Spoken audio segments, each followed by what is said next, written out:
Yeah, Shanahan's being a real asshole here. You're listening to Let's Talk Fantasy Football, where men of fantasy genius have realized, hey guys, we don't need real football skills to dominate on the fantasy field. Yeah. So slap on your pads and grab your helmet. Shit's about to get real. Welcome back, ladies and gentlemen, to another edition of Let's Talk Fantasy Football. I am your host, Nick Schreck, and joining me tonight is my fellow AFC West foe, my favorite, your favorite, definitely the smartest guy we have here, except when it comes to DraftKings DFS, because Larry Fitzgerald is my one and only savior, Nick Walsh. Walsh, good to have you on, bud. What's going on, Shrek? The Fitzgerald comment right off the bat, dude. Brutal.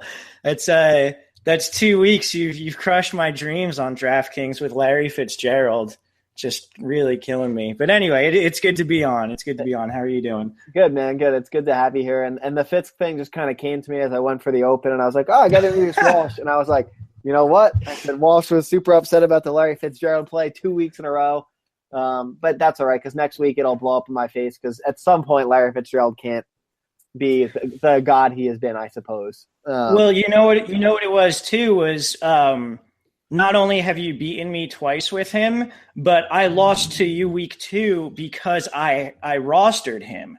Oh, so at least I think that was the case, because I definitely rostered him, and I don't remember if you had him or not, but I know I lost to you by a couple points with Fitz on my roster, and he only gave me like 6 or 7 points, I think. And if you didn't have him that week, man, that's 3 weeks that Larry Fitzgerald has given you first place in our little DraftKings gimmick. So to me, it sounds like if I don't play Larry Fitzgerald or you don't play Larry Fitzgerald, then I'm going to lose in fantasy. You're bound for a win. So I guess we'll have to see what the math works out. But that's interesting. 3 of 6 with Larry Fitzgerald has gotten me some wins.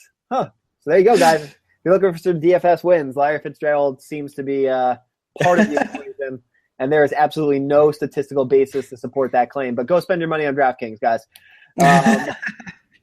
Before we fully dive into the podcast, let's give a shout out here to BenchBoss. For those of you that have been following us for a long time, you know them as ViewPicks, but they have a brand new name. They're still a revolutionary app that allows you to play fantasy football live while watching the game on TV, predict the plays, the result of the play, and literally play fantasy football. You can sign up for the beta now by going to letstalkfantasyfootball.com/benchboss. And we know Vinny already has tested it out. He kind of talked about it on the podcast. They sent out an email for the Monday night game this week to people that are on the Android devices where they could test out BenchBoss. Unfortunately, I'm still not part of the Android club, so I have not gotten to use it yet. But it sounds really cool. Vinny seemed really pumped up on it.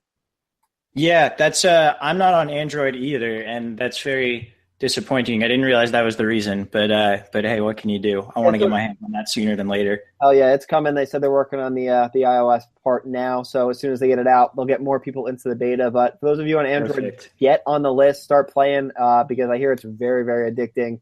And as Walsh, you alluded to in the last podcast, you can piss off your girlfriends with it. So with that said, guys, if you're listening to the podcast, like us, subscribe on iTunes, rate us with some stars, leave a review about Don. He loves reading them.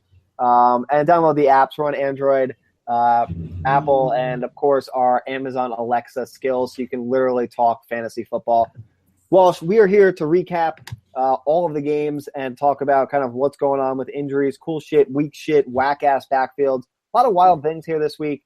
But I think the most important thing, which was kind of breaking news right before we got on the podcast, is Ezekiel Elliott gets TRO granted. He is, from what I've read, going to play this week. And the note that I read said it's because the judge in the case is on vacation and he can't rule. Of course it is. Why wouldn't it be? I'm trying to see where that came from. If I can It's always something stupid, man. It's always something stupid. Yep, Bleacher Report. Ezekiel Elliott suspension delayed because judge in case versus NFL is on vacation. And they gave a nice little beach emoji with their push notification, so you know it's legit. So if you have Zeke, ride him out. Good for you, because at some point this vacation has to end, and it seems like the NFL is intent on making him serve this year.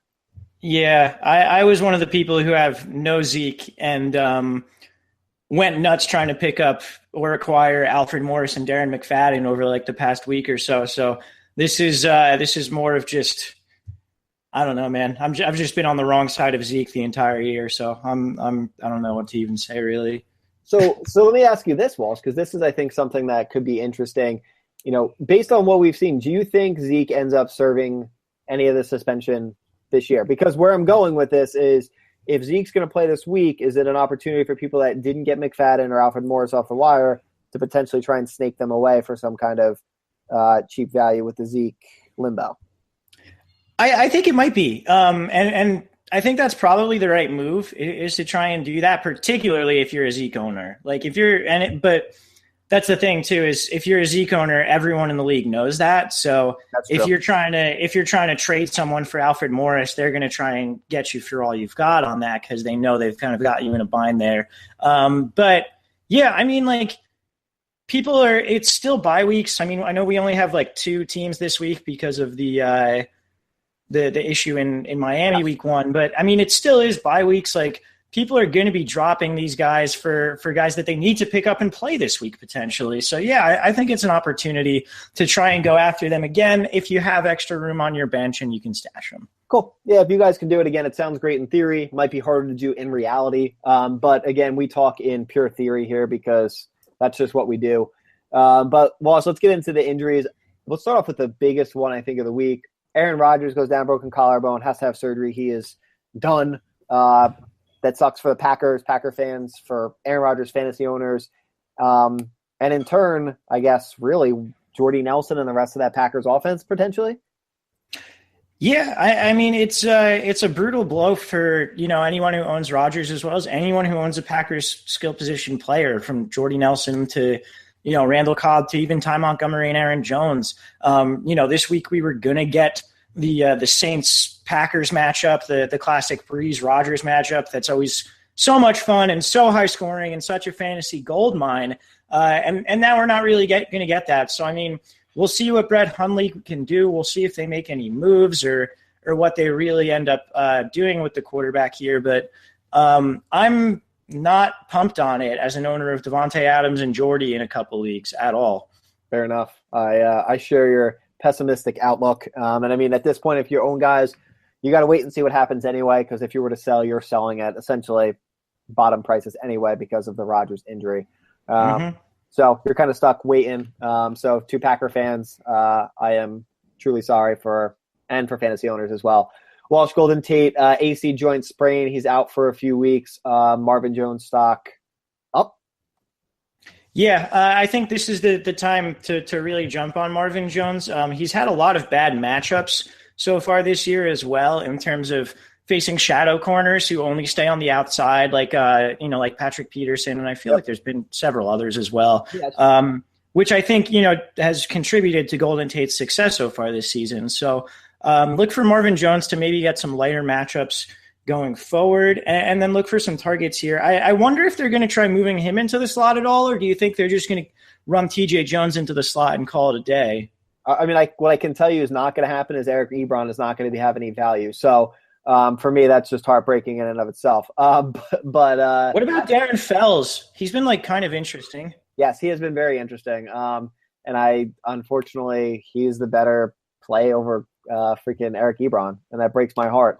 But yeah, I mean, again, if you want to take the stab on Fells, there's some other tight ends too that you could spin the wheel on. I think he's in the wheel category based on what we've seen. But it will be interesting to see with the Golden Tate injury if things do change a little bit. But I agree on the Marvin Jones stock up.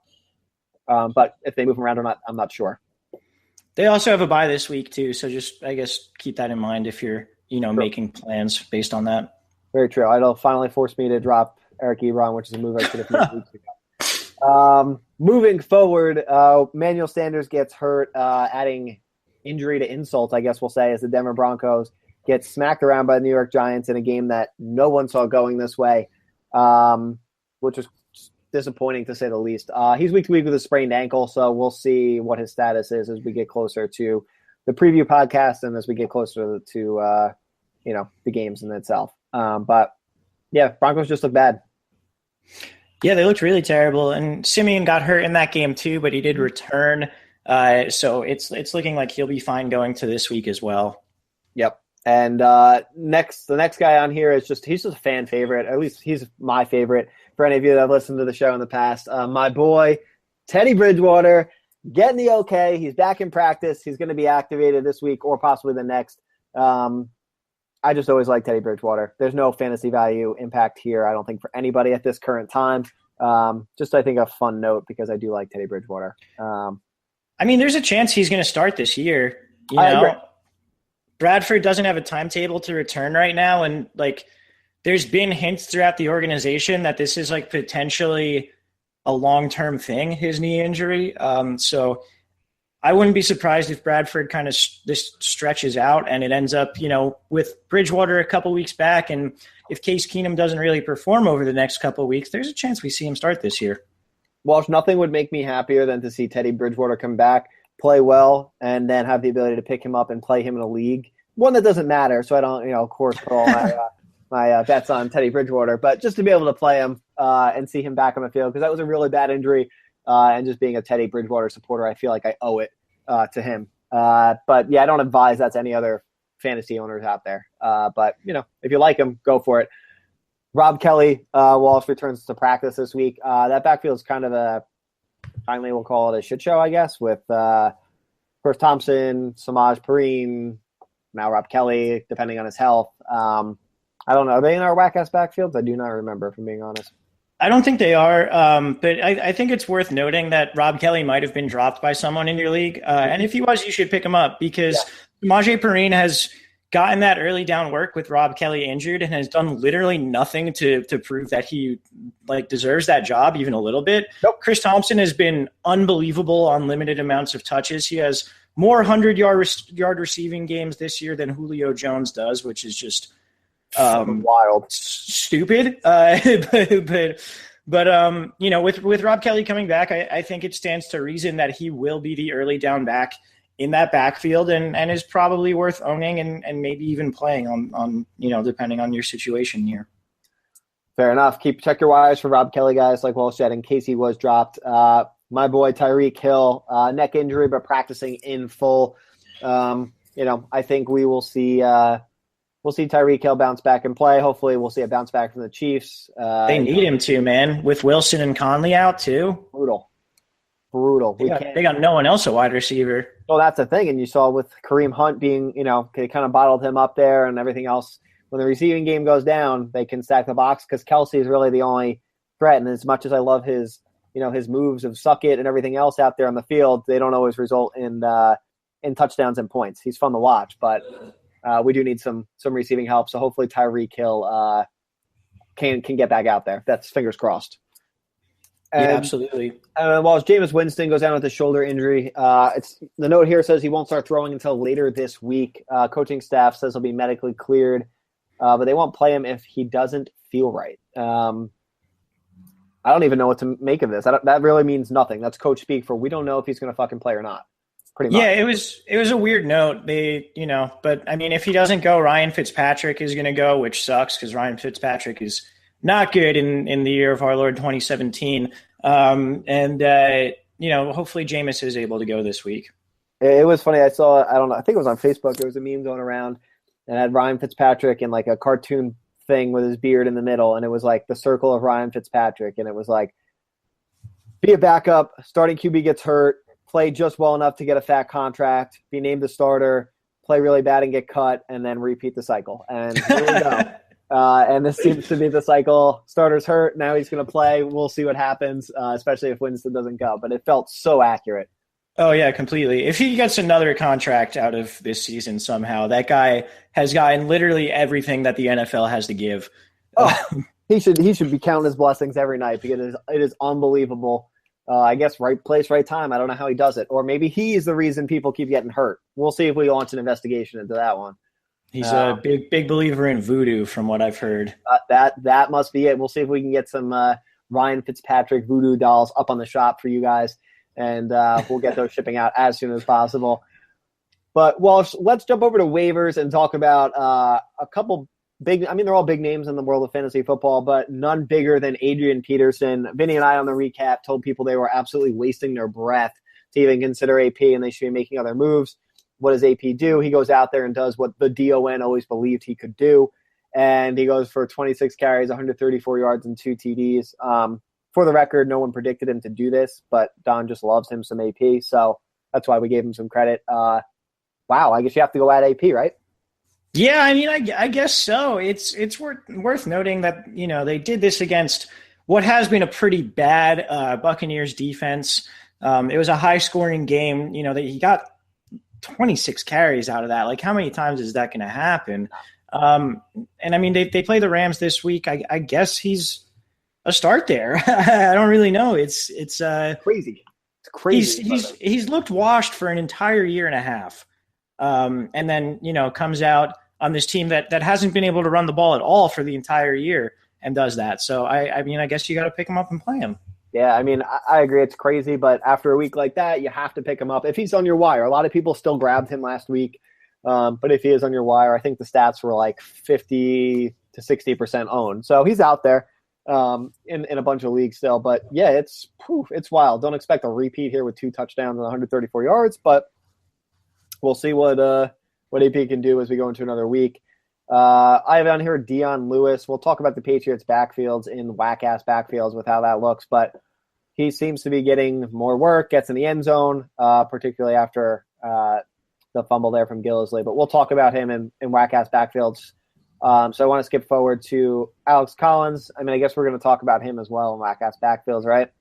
Yeah, we can wait on that one as well, but definitely worth a pickup, and we'll discuss more of it later. Cool. Orleans Darkwa, I have him in here. Just, again, it's the Giants. They finally played well for a game. He went for 117 yards on 21 carries against the Denver Broncos. I don't know if this is just a one-week fluke or if the Giants are going to put together a semblance of an offense now. But I think there are worse ads than Orleans Darkwa based on what he did this week. Yeah, he it feels like chasing points to start him next week. But then again, they play Seattle, and Seattle's run defense has not been spectacular. Their pass defense has. Yes. So I think it's an interesting ad and an interesting play. Yeah, I think it's more of an ad than a play. But again, if you got to do what you got to do. But I don't know. We'll see if the Giants can do it. I mean, I've been saying it to people, since the games on Sunday. I would have predicted that the Chiefs lost their first game before the Giants won their first, and before that happening this week. And fucking look at it, they both happened in the same week. I thought it was unreal that. So crazy, man. But that's football. You just never know what you're going to get. Juju Smith-Schuster, Walsh, you picked him up. I know in our league, I think it was this past week, right before the game. Mm-hmm. Yeah. So 3 targets, but outsnapped Martavis Bryant, who obviously is, we hear, not happy, wants out of Pittsburgh, according to the reports. Yeah, Schuster's more of or Smith-Schuster rather. I don't know if he's a play, but he's definitely a guy, second most wide receiver snaps on the Steelers, needs to be owned in all leagues. 100%. Taylor Gabriel, 8 targets. He gets the Patriots this week. You got to hope Matt Ryan can kind of step it up. He hasn't been the Matt Ryan that he was last year, particularly for fantasy owners. But Taylor Gabriel, a good ad, with those targets and the matchup here against the Patriots this week, right? Yeah, as long as Mohamed Sanu is out, Taylor Gabriel becomes, a guy who's playable because he's going to be getting the vast majority of the snaps there at wide receiver. And then the other guy who benefits from Mohamed Sanu's injury is our next waiver wire ad, which is Austin Hooper at the tight end. He had 9 targets, 7 catches, 48 yards this past week, and just like Taylor Gabriel, he gets the Pats in the what should be or is what is projected to be the highest scoring game of the week. Huge. So again, watch the new status, guys. But we've seen the volume trend these guys' way with him out. 2 great ads, especially if you need a tight end. Ebron owners, maybe a little Austin Hooper action. I might be the only Ebron owner left in the world. Walsh, another tight end, George Kittle, 9 targets, 4 receptions, 46 yards. He gets his college QB now as a starting QB with the 49ers. And I think, I don't remember the exact text, but he has something to do with the wrestling world. That he was saying that was going to be his go-to if football didn't work out, right? Yeah. Don and I talked about it a little bit last week, but there's a video that surfaced from an indie wrestling promotion in Iowa where he came in the ring and gave one of the bad guys a stone cold stunner. And apparently he said if his football career doesn't work out, he's going to be a wrestler. So hopefully he has a great football career and then is able to do like some sort of celebrity wrestling appearance at WrestleMania or something like that. But yeah, with CJ Beathard or Beathard or however you pronounce his last name, with him at quarterback, it really makes sense that, Kittle would be his safety blanket. He was his college tight end. We know the reputation, whether or not it's actually true, that rookie quarterbacks like their tight ends as the safety blanket. Yep. I think it makes all the sense in the world here for Kittle to be a high target guy for the rest of the season. I agree. George Kittle, go and get him off the wire. Walsh, we're going to go into some cool shit, weak shit, and, of course, some reader questions. But first, let's take a quick break. We're going to hear from BenchBoss, and we'll be back. This year, dominate your friends with free play-by-play fantasy football from BenchBoss. BenchBoss is the first play-by-play fantasy football game where you must think like the players and coaches on the field as you predict the outcome of every play. Earn rewards as you compete against friends and fans across the country. BenchBoss is currently recruiting beta testers, and we need you. Visit benchboss.tv to learn more and sign up today. We're ready to dive right back into it, Walsh. Cool shit here, Deshaun Watson. He only throws 3 touchdowns this week. Rodgers sent out the stat before. He's like, his record since college is like insane. He's really good, and he's fun to watch play football, quite frankly. Yeah, he's a lot of fun, and he's a guy I honestly didn't believe in coming out of college, and I didn't believe in him because of the rotation speed on his throws. It was like the lowest to ever come out of the combine. Apparently, that shit doesn't matter as much as I thought, because he's looking great. He's throwing touchdowns to Will Fuller every other play, it feels like. And yeah, the Texans it's interesting too now because, the Texans defense isn't as good as it was. They don't have JJ Watt. They don't have Whitney Merciless. Yep. And that could be even more of a catalyst for Deshaun Watson to have to throw the ball and to have to really go out there. So yeah, he's been great, and there's no signs of him really slowing down. Yeah, damn you, Deshaun Watson and Will Fuller. You guys, even DeAndre Hopkins, his targets were down this week, whatever. They're going to continue to go back the right way. He just keeps finding the end zone as well. So the Texans on offense seem to be clicking, at least in the passing game. Absolutely incredible. But here's the name, Walsh, I think everyone's wanted to hear on the podcast since they started tuning into the recap. Mark Ingram is truly free. So it appeared, at least this week. 25 carries for 114 yards and 2 touchdowns. I know Vinny is ecstatic. You owned him in DFS and yelled at us all for not owning him in DFS. So you were ecstatic. What a week. What a week for Mark Ingram. Yeah, it's wonderful. And I think Kamara will get some more work in the future and whatever else. But for this week, it was just Mark Ingram all the way. And it's great to see because we've been banging the drum for this guy, particularly Vinny, for years, where every time he's gotten a decent amount of touches, a decent amount of carries, he's produced. And he's really shown he deserves it at this point. So if you own him, great. And he should keep working out for the rest of the year for you. Absolutely. I agree completely. But it also wouldn't shock me now because Vinny's going to go on the preview. He's going to talk up Mark Ingram, and then Ingram's going to get like 3 carries this week in a nice matchup, and it's going to be all Alvin Kamara, and it's just going to be textbook Mark Ingram. I personally don't believe it'll happen, but I think it would be funny to see it happen. Definitely would be funny, and also very unfortunate because I have him in one league. Yes, well, there'll be a lot of disappointed people. But again, I don't think it will happen. Just funny based on particularly Vinny's banging of the drum for Mark Ingram. Antonio Brown goes off, bends the Chiefs over a barrel and shows them the 50 states. Incredible one-handed catch. He's Antonio Brown. He's what you drafted him for. That's it. Yeah, he hasn't been maybe as good as in years past, but damn, he's close. And it's just it's working out for you if you drafted him. Yep. Yeah, it was a great game over the Chiefs. Walsh, ASJ. 8 for 46 and a touchdown. Again, a guy Vinny I know owned and was super, super happy about. 11 targets, obviously 8 receptions. You had the TD, non-TD call there against the Patriots. And regardless of which way you feel on the TD, ASJ is eating in New York and is a viable tight end play.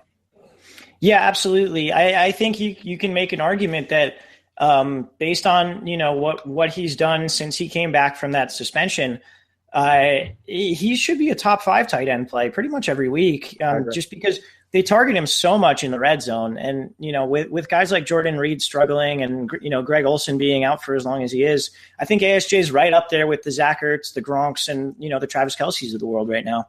100%. 100% a guy you can roll out there each week and feel good about it. Walsh, here's a guy we talked about a lot in the offseason, had a, we'll call it iffy performance so far. He goes, Eric Decker goes 7 catches for 88 yards. I don't know if I'm buying it. Great week, but I don't know if I buy it that it continues long term. Do you? I might be trying to trade for him if I don't have him. Try to get him before because correct me if I'm wrong, but he was injured going into this season, right? I believe he was banged up. Yeah. Yeah. So I mean, if this is him getting healthy and kind of earning the trust of Mariota, Eric Decker's been really good for a long time. Yeah. And this podcast has been, touting him as one of the most underrated receivers in the NFL for a couple years now. Yep. If he's simultaneously coming back from this, getting fully recovered from this injury, gaining the trust of his new quarterback, I'm really about Eric Decker going forward.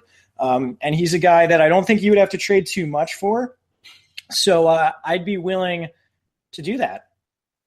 Fair enough. I'm trying to look where is it?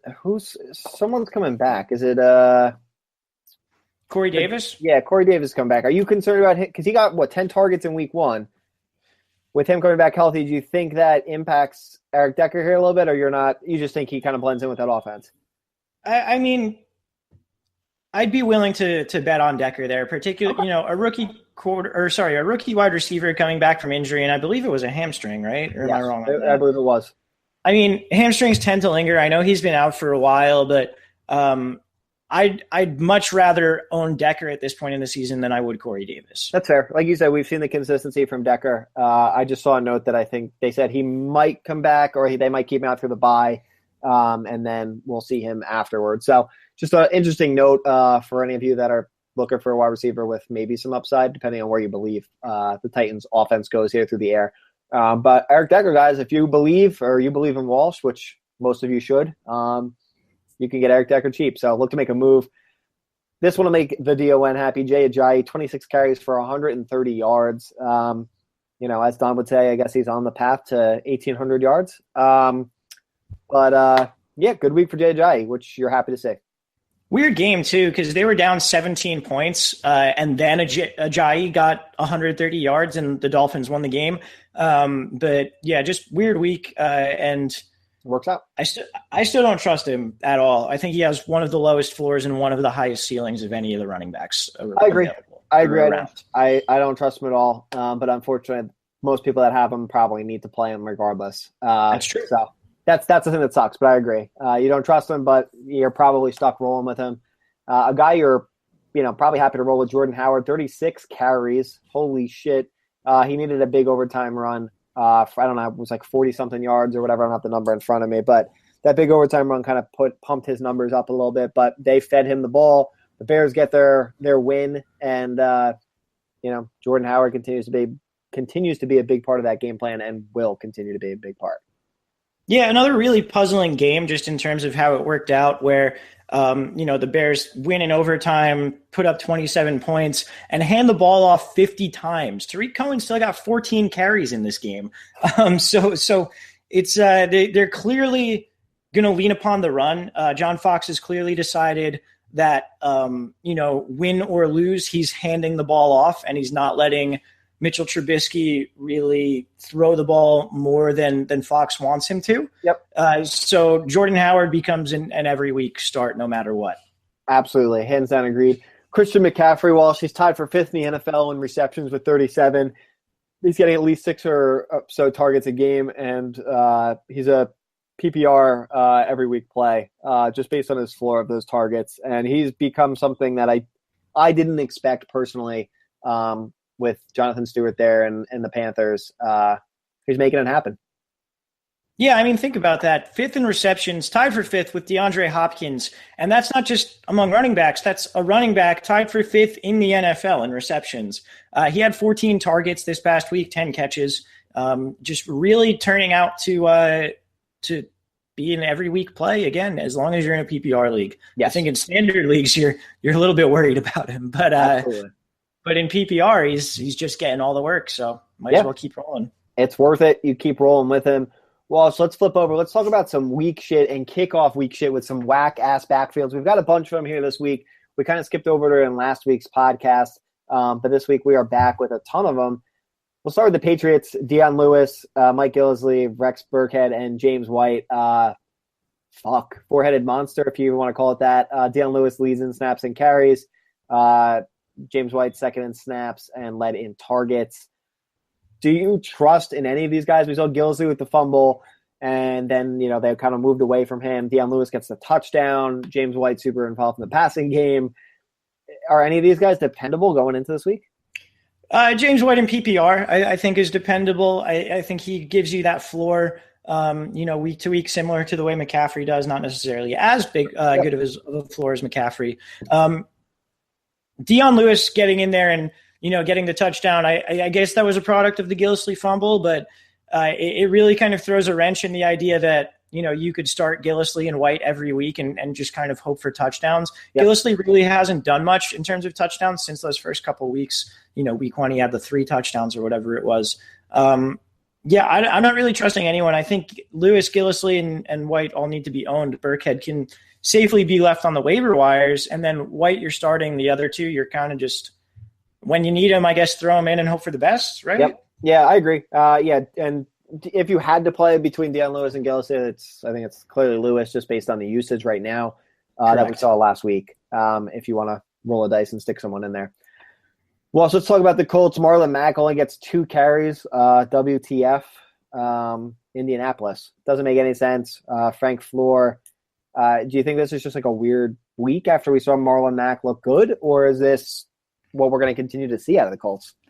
Well, I mean, Marlon Mack's looked good a lot, and he still hasn't been getting heavy snaps or heavy carries. This week he started out with a 22-yard carry and then got one more for the whole rest of the game. And that 22-yard carry came in the first quarter. So I don't get it necessarily. They're using Turbin more than him. They're using Frank Gore significantly more than him. And I know Marlon Mack was a hot waiver wire pickup last week, but I think this basically just says you can't play any of these guys week to week unless you're just throwing someone in hoping for the best. That's about it. I agree. Throw a dart and hope for the best, which sucks because, we've talked about Marlon Mack on a bunch of podcasts and, the upside you see in him because of his flashes and everything else. But unfortunately, he's an injury away or maybe even another year away until we see a little bit more out of the Colts with that whole situation. Let's flip over, talk Baltimore Ravens, whack-ass backfield. Buck Allen gets 64% of the snaps, 10 carries and 4 targets. Collins gets 30% of the snaps and 15 carries. After we saw Buck Allen, the week before, have a very nice week. Now Collins, I'm trying to see, I had a note on him above. Alex Collins, they've been giving the ball to Collins enough, Walsh, so that he has more yards per game over his last 5 than DeMarco Murray, Melvin Gordon, LaShawn McCoy, and Lamar Miller. And it seems like they're still a little worried about his fumble concerns, but he's got a lot of upside. Yeah, this week he didn't fumble, but it feels like, and I would know because I've owned him for a lot of the season, but it feels like he's had a fumble in just about every single other game. Mm-hmm. So he's the kind of guy where he comes out and he looks good. He's running better than Buck Allen most of the time. And then he fumbles and he's used sparingly for the rest of the game. So it'll be interesting to see his usage from there. I think, as we said in the waiver section, he should be owned at this point. But it's hard to play a guy who's getting 30% of the snaps and doesn't get any passing down work. He doesn't get any targets. And even though he's getting that small percentage of snaps, he gets a heavy amount of carries, but that's all he's getting. Yeah. So you're relying on him being very efficient with these carries, which he has done to this point. But it's hard to be confident in that. Yeah, but he's only that fumble away, unfortunately, from not get. He could have 2 carries, get that fumble, and that could be the last we see of him all game. So, absolutely. And we've seen that trend with the fumbling, so definitely a risk, but add him. But I think, Buck Allen is still the guy you can play out of the Ravens backfield if that is your pleasure to fuck around there a little bit. Walsh Titans backfield, Derrick Henry, 57% of the snaps. And then is this, I'm guessing, I'm not sure what the numbers here. I'm mixing them up. So, yeah, it's 19. He had 19 carries for 131 yards and a touchdown, and then 1 target, 1 reception, 14 yards. And then DeMarco Murray had 54% of the snaps, 12 carries, 40 yards and a touchdown, and then 4 targets, 4 catches, and 47 yards. So what we're seeing here is sort of, Henry getting more, which I think makes sense because they were trying to put that game away at the end. Yep. But DeMarco Murray still getting that passing down work and still going from there. I think what we can infer from this is that DeMarco Murray has a higher floor and a lower ceiling. His range of outcomes is significantly narrower, whereas Henry's range of outcomes is huge. Yeah. And you can see 131 yards and a touchdown. That's a huge game. But in games where maybe the Titans get behind or that sort of thing, you would see a lot more DeMarco Murray there. Okay. So important to watch game script, and based on who you have or who you need, just keep it in mind. Wolves Jets running game, Blau Pal, obviously with the injury out. Matt Forte and McGuire go for 22 yards on 19 carries. Do you want anything to do with the Jets backfield here? Because it seems like it's just a mess that you don't want to touch. I will give that a fuck no. I have tried. I've tried to have something to do with the Jets backfield. I know that you have too this year. And outside of that 1 week where Powell and McGuire both broke big plays, it has not been worth it at all. Yep. And unfortunately, it'll probably not continue to not be worth it at all. So, sayonara, Jets backfield. Let's talk about the 49ers, because that's going to be even more fun to talk about. Carlos Hyde and Breda. We hear Hyde's on the trading block. We heard some hype about what was going to happen going into this week, and then Hyde comes out and gets 2 touchdowns and 75 yards. Breda, I don't even know if I'm saying it right. Only saw 18 snaps. So I think, based on what we see, it's still Hyde's show, and that's kind of it. Yeah, Shanahan's being a real asshole here. The week before – yeah, right? The week before, Hyde had been consistently good every week, and then Breda got the majority of the snaps and the work. And then, it comes out Hyde's on the trading block, whatever else. It's like, oh, man, maybe this is a transition in the backfield. And no, it is not. Shanahan was true to his word that he was going to play the hot hand. Hyde was the hot hand this week, and that's literally the worst thing that we can hear as fantasy owners. Terrible. Absolutely terrible. And unfortunately, you just have to right now play it as it goes. Hyde appears to be the hot hand. So thanks for nothing, Shanahan. Thanks for nothing. Just a note, you guys know already, the Chiefs lost. I'm sad, but that's okay. That's the way it goes. And so weird, man. It's so crazy. Weird. A lot of weird games this week, but I mean, like the Chiefs losing to the Chiefs, who were probably the most impressive team in football through the first 5 weeks, and the Steelers, who are probably the most disappointing team in football through the first 5 weeks, and the Steelers win on the road in Arrowhead of all fucking places. In Arrowhead, man, nuts. They had some stat during the game. It was, or maybe it was at the end. It was like the Chiefs are, I don't remember the numbers, but say like 17-5 over their last 22 or whatever. But they've lost. They're 0-3 against the Steelers in that time span. Like the Steelers just have their number for whatever reason, and that's just, I don't know why, but they know what they're doing. On the flip side, Walsh, I'm sorry to say, Amari Cooper's still bad. Yeah, he only 6 targets, 5 catches, 28 yards this week. He hasn't put together a single good game this year, and it's not even like he's really playing well and getting unlucky. He's playing bad. Like PFF has him rated very poorly. He's not catching the ball well. I mean, I feel like it's got to happen at some point. Like one of these weeks he's going to get like those deep, just catch a couple deep balls or something and get 2 touchdowns and like 130 yards. I don't know when it's going to be, and I don't know if you can keep waiting for it, if that makes sense. No, I agree. And that was going to be my next question to you. Kind of hit it, was if you can continue to believe that now is the time to buy low on Amari Cooper, because if we don't see some kind of trend very quickly, like you said, it becomes that waiting game of like, when is it going to happen? And is it going to be consistent? Probably not.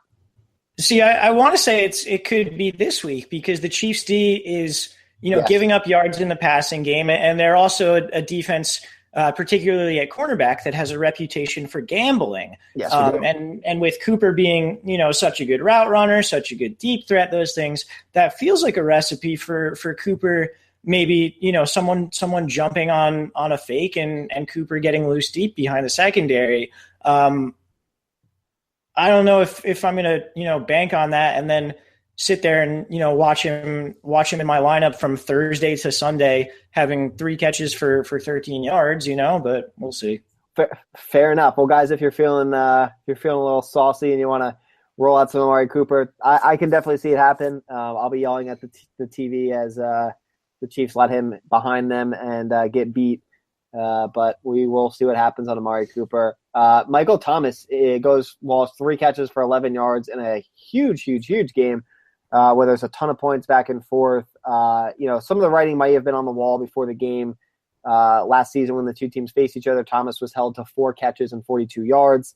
I still expected more of him than 3 for 11 here, especially in a game where they clearly threw the ball and put up a ton of points, and Mark Ingram looked great, and everybody looked great. But just a disappointing week here for Michael Thomas. Yeah, Darius Slay has kind of been quietly very, very good and shutting people down more than it seems like he has in the past. He's always had the reputation as being a good cornerback, but the fantasy production hasn't necessarily followed that. Like he hasn't shut guys down fantasy-wise. And this year that's kind of been different.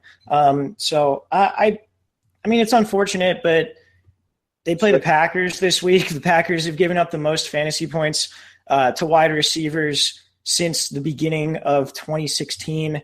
So you're not sitting him by any means. No, it's just one of those weeks, unfortunately, where it didn't work out for you as a Michael Thomas owner. Yeah. Weak shit, but we expect that he may find his way into cool shit on next week's recap. But we will have to see if him and Amari Cooper can get there together. Maybe Walsh and Amari Cooper will frolic through the flowers hand in hand with a big game against the Chiefs. As a nod back to one of our old AFC West previews. And well, his last name I have on here for weak shit, Devonta Freeman, 9 carries for 68 yards. 44 of those yards come on one play. Coleman vultures a touchdown. Just a bad week for Devonta Freeman. Yeah, and you know what's crazy? I don't think it's the first week I've ever played him in my cash game lineup on DraftKings, but it's one of the first. And I have lost so much money because of an unwillingness to play Devonta Freeman in my lifetime. And just because I don't trust a guy who's getting half snaps. Yeah. And I finally bought into it because I was like, the Dolphins fucking suck. Like, they're going to be up. He's going to get those carries in the second half. And I played him in my cash game lineup, and he did not pay off at all. So Devonta Freeman, similar to Larry Fitzgerald, continues to be the bane of my existence on DraftKings, and I think I hate him. And no one can blame me for that, Walsh. No one can blame me at all. Devonta Freeman, Larry Fitzgerald. Don't expect any Christmas cards from Mr. Walsh this year. Walsh, is there anybody else you want to hit on weak shit? No, I think that does it. Let's get into some of the listener questions. See what's going on. I haven't read any of these, so I haven't either. We got 6 of them. Let's start with Tim. This one comes in from the website. He says, "I have Le'Veon Bell, Leonard Fournette, and Kareem Hunt. Would you trade Hunt and Jordan Reed for Zach Ertz and David Johnson? I'm currently 6-0 and thinking for the playoffs purposes only." I would absolutely do that. Yeah, that's sweet. Good, nice job on your team for ending up with those 3 guys. Yeah, for real. And then, yeah, I mean, you're right. I mean, Jordan Reed has kind of been nothing this year. And just in general, the Redskins offense hasn't been nearly as good. Ertz is a target monster. And then I guess we're assuming David Johnson, when he comes back, steps right back into that role and is David Johnson. But I think that's worth that risk because if it doesn't work out, you still have Bell and Fournette. And you're 6-0. You get more consistency out of the tight end position, so you have to sit on Johnson a little bit. But I think you can still – odds are the rest of your lineup's good. We obviously don't see the rest of the team here, but you got to think you got a good team if you've gone 6-0 with those guys. You can probably ride out a few losses if you have to. I do the deal as well. Nice job, Tim. Nice job. Well, second question comes in from Jason from the website. He says, "Standard League, no PPR, 12 teams. I was offered Tyreek Hill, Joe Mixon, Zach Ertz, and Brandon Cooks for Ezekiel Elliott, David Johnson, Martavis Bryant, and Delaney Walker. My other running backs are Melvin Gordon, C.J. Anderson, Breda, and Murray. I don't know if it's DeMarco or Latavius. Probably Latavius, just based on the fact that he put him last. Yeah, that's fair. And then his receivers are Diggs, Demaryius Thomas, Devontae Adams, and Willie Snead. Rolling with my boy Alex Smith at QB. What do we think here? I'm trying to put this all together now as I'm giving up Tariq, Mixon, Ertz, and Cooks. He gets Zeke and David Johnson. So here's my thinking on this, is that with Diggs being injured, Devontae Adams losing his quarterback, and Willie Snead being a complete unknown, I think you're leaving your wide receivers very, very weak because you're giving up Tyreek Hill and Brandon Cooks. The only receiver you're getting back is Martavis Bryant. I think you're leaving wide receiver almost unacceptably weak at that point. Because who knows with those guys that I spoke about there. And I mean, you're getting the upside of Zeke and David Johnson certainly in there. You're only giving up Joe Mixon at running back. I mean, with Melvin Gordon, C.J. Anderson, and Joe Mixon, as well as Breda and Latavius Murray, I feel like you can piece together your running back roster each week and make it very good. Plus, with the uncertainty with Zeke, with the suspension thing, I'm not taking that trade. Yeah, I agree. I think unless you're in like maybe a 6-0 spot like Tim is above or something, and I don't know why you'd be fucking with your team like this, but if you really wanted to, maybe for the upside. But yeah, you don't know with Zeke, you don't know with David Johnson how he's going to look when he comes back. I agree. I think you have to stay put. A lot of big names, and I think that's a theme we've seen with a lot of people, Walsh, is they get trades when they see David Johnson and Zeke and some big names, and they immediately think, well, I can have that. And it's great, but you know when you look at what it's going to do to your roster elsewhere, it may not be the smartest move. Yeah, clear downgrade at tight end too with Zach Ertz to Delaney Walker. So you're only upgrading one position, and it's with two of the riskiest, highest risk, highest reward type guys there. So I wouldn't do it. Where you have to sit and wait. It's not even like a tomorrow thing. Zeke will play, but we assume he's going to get suspended. So definitely some downside there. Let's go to Kyle. Comes in from the website. He says, I'm in a keeper PPR league. I'm 2-4. Do you think it's worth it to add Josh Gordon now and stash him for next year? No. Did Chase send this question in? And just Dude, put it to Kyle? I'm not you must have, because it's Josh Gordon hasn't played in the NFL in however long. We don't even know if he's good anymore. Yep, I agree. It's not worth it. Nope. Pass. See if someone else drops someone that's injured or something because they're not thinking and there's more value. But Josh Gordon's not the guy you're picking up the stash for next year. This one comes in from Judah on the website. He says, should I trade away Dez Bryant for Jay Ajayi? And I think I know what your answer is here based on our Ajayi conversation before. I'm going to say you're going to go no here. Well, I think it depends heavily on the rest of his roster. Since we don't know that, I'm actually going to say I think the value is pretty fair. Okay. Because I think both of these guys among the elites at their position are the lowest floor, maybe not highest ceiling, but definitely have like the lowest floor and both have very high ceilings week to week. So, I mean, I think the value is probably all right. I don't think I would do that trade though. Okay. Fair enough. Yeah, I think it depends. Do you need a running back and your wide receivers are okay without Dez? Like you said, I guess the rest of the roster dictates it.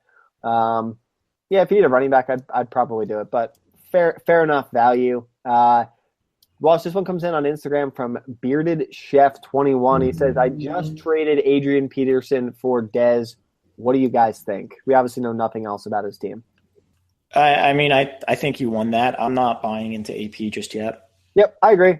We talked about him before. We saw the 1 week. You have to pick him up off the wire, but Dez is worth more than AP.